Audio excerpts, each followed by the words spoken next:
Hi, I'm Mishel Nadareishvili. I'm Chief Analytics Officer at Bank of Georgia, and I'm talking with Wólter Páskuareli. Wólter advises on AI strategy and synthetic reality.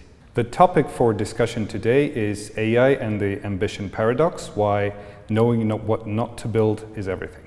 All right, so it looks like we've come quite a far way with artificial intelligence over the past years, and I think there is really an interesting topic to be talked about, the various outputs that we can generate with AI, how it can be used as a tool to stimulate and bring forward our ambitions, is what we discussed and called the AI and the ambition paradox. Now, one of the things that I'm most interested in understanding, perhaps from some of the work that you are doing, is how do you see AI developing? What do you think is sort of like the arc of artificial intelligence and how it's being used in perhaps in your sector or from the conversations that you see out there?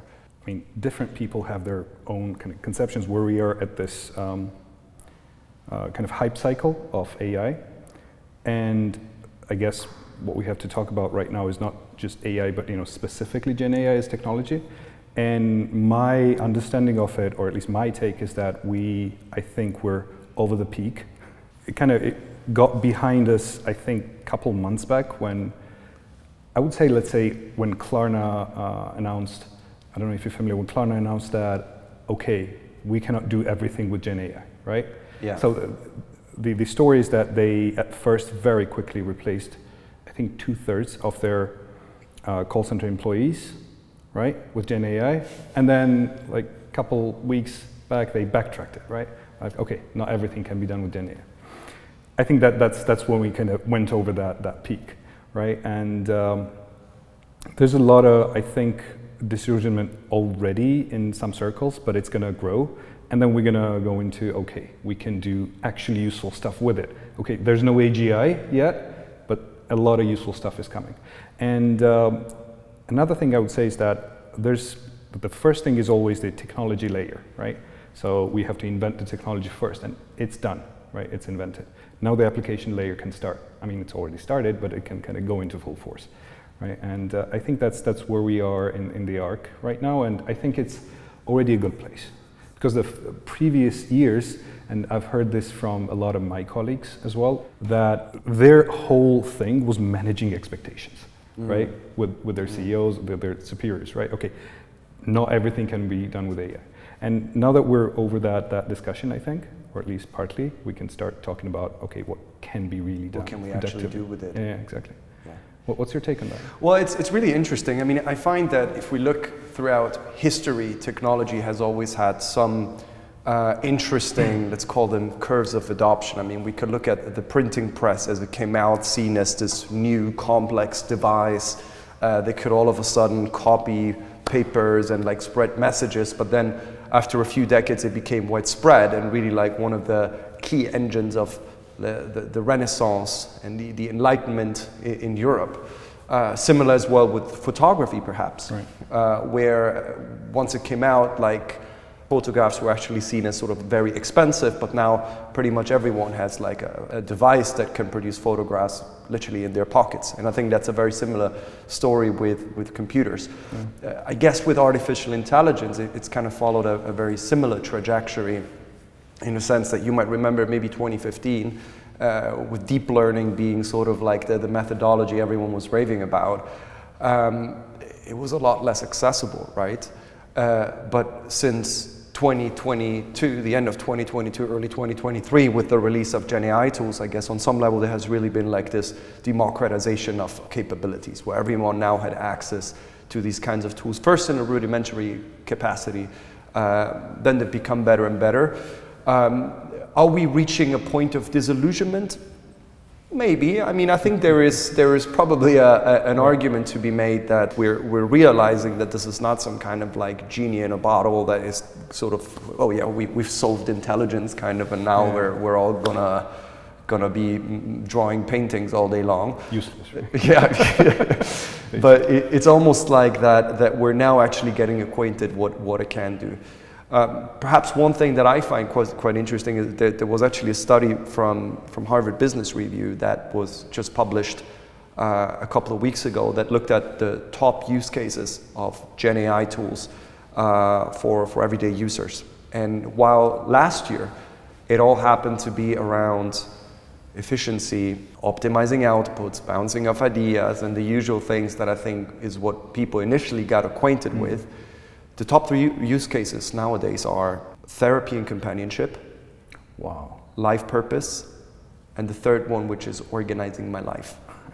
Yeah. So to me, it seems that I think while we're kind of focused on, you know, Gartner's hype cycle and sort of how, you know, you see the tweets on X, like how to boost your prompting game and those kinds of things, it's almost like as if the real revolution is actually happening elsewhere to me, and that's more on the societal base.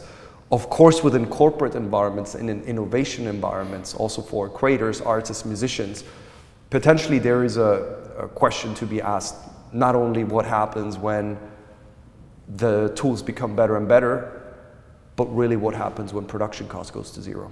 I think possibly one of the biggest updates that came this year, in my opinion, was when the memory of, for instance, within GPT, but also like with Claude doesn't have that, and some of the other tools that are within GPT, when it was basically merged between the chats.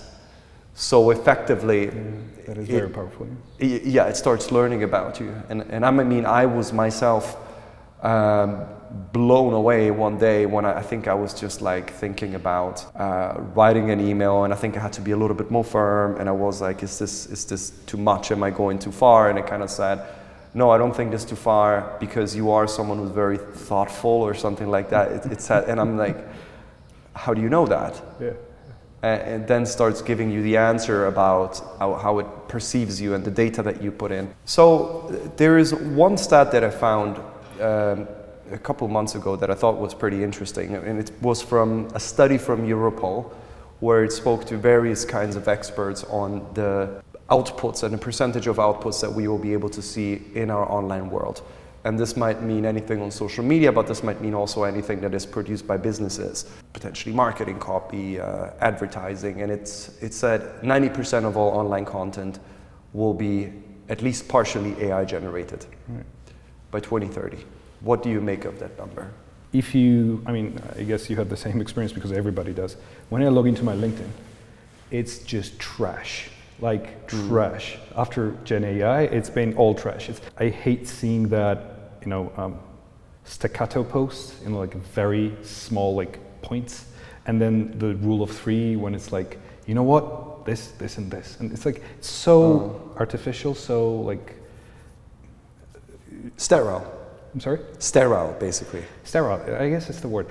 The one great analogy I heard was from Jason Fried, who's founder at 37 Signals, like great people there. He said it's brown in color because like it's all the colors mixed together ineptly, and it just comes out brown. You know, like the writing is brown. It doesn't have anything to it. Like no, like it's not that it doesn't have substance. It just has too much of everything, and then it just comes out this blob of like no personality. And interesting. Yeah, I love the fact that at least for those that content, Gen AI has enabled people who would never be able to like gather up courage to post on LinkedIn maybe. Now they're posting these huge things, right? Because this Gen AI gives them this courage, and that's great. But I think where we need to go is everybody understand that, okay, I need to not lose my personality in this. So I'm the driver, and this is kind of a tool that I'm using. Right now, everybody's using, and sorry for this long arc, but I think I've landed on the point. Right now, everybody is using Gen AI, not everybody, but most people are using it incorrectly because they're giving it agency, right? Like you decide what I'm gonna do, and that's wrong. Yeah. In everything, and in content too, and it really shows. Gen AI is making choices it shouldn't be. So like if you do, for example, for LinkedIn, because that's my favorite gripe, if you put out a draft and then let it make it beautiful, that's great. It's going to preserve everything you wanted. But if you go like write something about this and then I'm going to post it as my own, it's not going to work. So I guess what I'm trying to say here is that it's an awesome tool, but it's going to take several years for everybody to master it, right? It almost sounds like the stat about there being an avalanche of AI generated or partially AI co-created content isn't something that you necessarily disagree with as an observation that it's happening, but maybe more normatively you're like, okay, there's going to be a bunch of trash being put out there on the online world, and machine scale trash. That's scary. I call it a machine scale. Yeah, I call it AI fast food art. That is basically like this whole like just everywhere, and it sounds like almost like there needs to be a degree of literacy, perhaps, right? That we need to develop, and not in the spirit of like, oh, these are the real prompts you need to use as you see on Twitter and on X, but it's kind of almost like, how do you use that correctly? So, or sequencing, or I think precisely the point about agency that you mentioned, so that first of all, you're still in the driver's seat. Secondly, you're the one that feeds ideas. And then finally, so that you don't actually give it agency over critical decisions such as business strategy, creative outputs, personal life choices, and so on and so forth. And it's quite interesting. So I found over the years that I find like the best insights about AI's development for me personally don't come anymore by reading books and articles about AI, but almost looking at the more foundational texts on strategy, on creativity, and human relationships, and so on. So there's, for instance, a producer called Rick Rubin, who became famous, I think, starting from the 1980s for producing Metallica's Black Album. Then I think he produced Adele. He's been every single album that sort of became one of the big historical sort of like artifacts of musical history, he's been involved in. And so he's been really like getting more and more now into the conversation about AI. I think he wrote a book as well, and he's kind of like really got hyped up a little bit among creatives. And one thing that I thought was really interesting that he mentioned is that what humans have, particularly in their creative ability, and I'm not, when I say creative ability, I don't necessarily refer only to like art and music and film, but I'm also creativity in a business context, right? Finding that analysis, that spot that maybe was not in the pattern, maybe something that was not in the data, something that maybe nobody saw because it's like we didn't run the counterfactuals, right?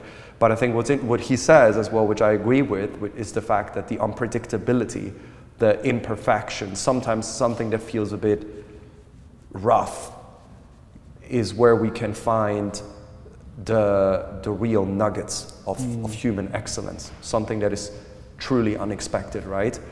Giving agency away to AI, I think, would mean that we think there is a perfect formula for developing another song that could be as captivating for people like the Beatles. Giving away agency to AI means that we accept that there is almost a formula for doing the perfect business strategy of the next big Spotify or the next big, you know? And I think that's kind of the thing that I think we both share. It's like the point about agency is not so much about, we can't use it as something that just analyzes data, because it effectively ends up on something that already exists. In your view, to what extent does actually having all this opportunity to create, to produce outputs, to what extent do you feel is this something that can actually stimulate and advance human ambition? Or to what extent this is maybe something that sort of makes us focus on perhaps the wrong things when we have endless opportunities? That is actually a great question. I don't know, I tend to be an optimist. Once we have this technology kind of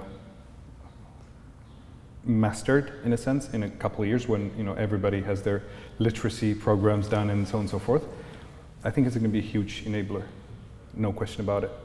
I think or at least the only obstacle I can think of is that seeding agency. There was this very interesting viral study which was just published, and really haven't had a chance to look at it beyond the abstract. But I think it was from Harvard, I think, if I'm not mistaken. Anyways, they looked at effect of using LLMs for essay writing in students. You've probably seen it. And yeah, it's bad, right? So it really makes you lazy so much that it actually shows up on your brain scans, right? Less activity in your brain. Yeah. And yeah, that is scary. But once that is kind of overcome, right? Then yeah, then it's going to be a lot of unlocked potential, I think. Like one really cool kind of analogy, at least in my mind, cool about it is that there's this old writings, I don't remember from ancient Greece, where one philosopher was complaining to another that these kids, they're not, you know, using their brains anymore because of all the paper they can write down their thinking, right? So there's no memorization of stuff going on. It's bad for the brain. And in a sense, yeah, you're actually ceding some functions to a tool, but then it gives you, you know, much more kind of space to do more creative and better things. Yeah, it's interesting. I mean, we could almost track it with like necessities and what we need as humans to survive in the world, right? I mean, maybe 200 years ago, having a bad sense of orientation would have meant you basically get lost and you never come back home. But nowadays, most people just use maps and, well, digital maps. And I think that perhaps there is a question for us to start asking ourselves, what is it that we still need in the world as we exist today, and what is it that maybe are some of the skills that will become less and less relevant, right? I do agree the point about the cognitive decline is perhaps one of the most important issues that we'll be facing in the next years, also because not only is there an issue of giving the agency away, but it's also the fact that we become less and less critical and interrogating of the outputs that then these AI tools can make, and then we become less good at judging them, right? And it's also pretty well researched, I think, now that the cognitive skills and sort of like the brain areas that don't get trained like a muscle, because that's what it is, get neglected. I guess for me, there's kind of, if I put myself in the position of people who seek ambition, the problem, I think, with having so many choices, sometimes in trying to understand what is it that I need to create or what is it that I shouldn't be creating, is that I find when you have too many choices, then you either increase the likelihood of either doing the wrong one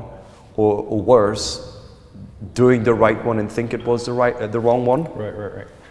And then maybe you ask, hey, is this right? And Claude says, absolutely not. And then because you can't think anymore, you're like, okay, let's forget about it. I do think the point that you just mentioned about agency is perhaps one of the most interesting ones, particularly as there is, in fact, really an abundance of evidence that shows that using more and more Gen AI tools and giving more and more of our decision-making power away to them is something that does decrease particular kinds of cognitive skills. Right. So the research is becoming increasingly evident.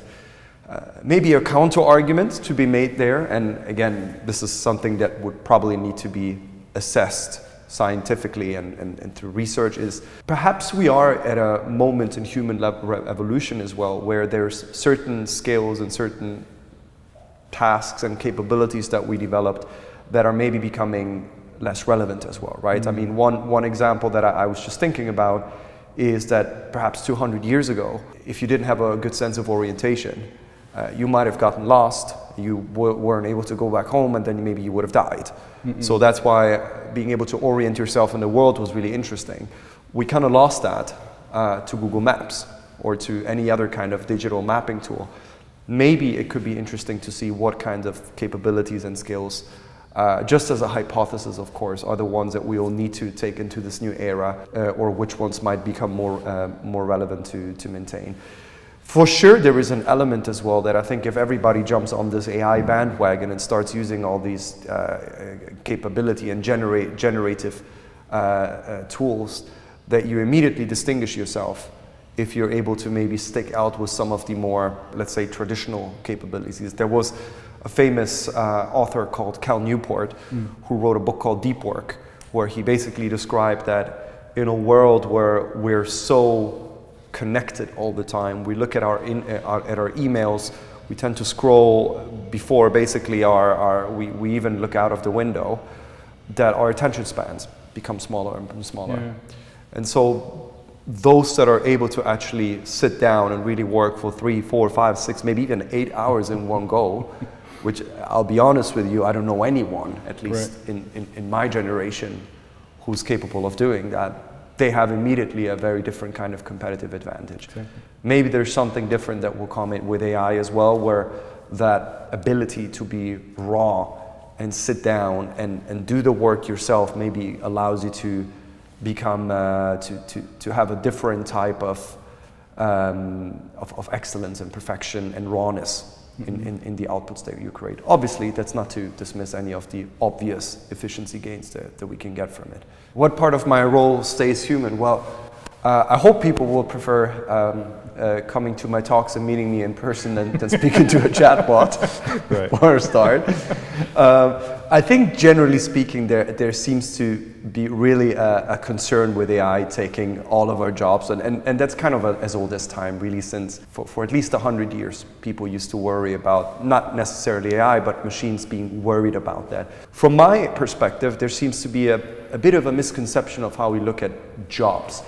We tend to look at them as uniform categories, or you're a chief AI officer, or you are a computer scientist, or you're a data scientist, or you're an artist. But as a matter of fact, all of our jobs are actually bundles of tasks that consist of several kinds of activities, for the most part at least. Which part and which roles will remain relevant? I think there's usually two rules that I like to follow. When a task has a maximum point of efficiency, so it can't get any better than how we actually produce it, then I think it's fair to say that probably AI will in one way or another come there. Think of optimizing your taxes. I can only do that with my accountants unless they want to break the law.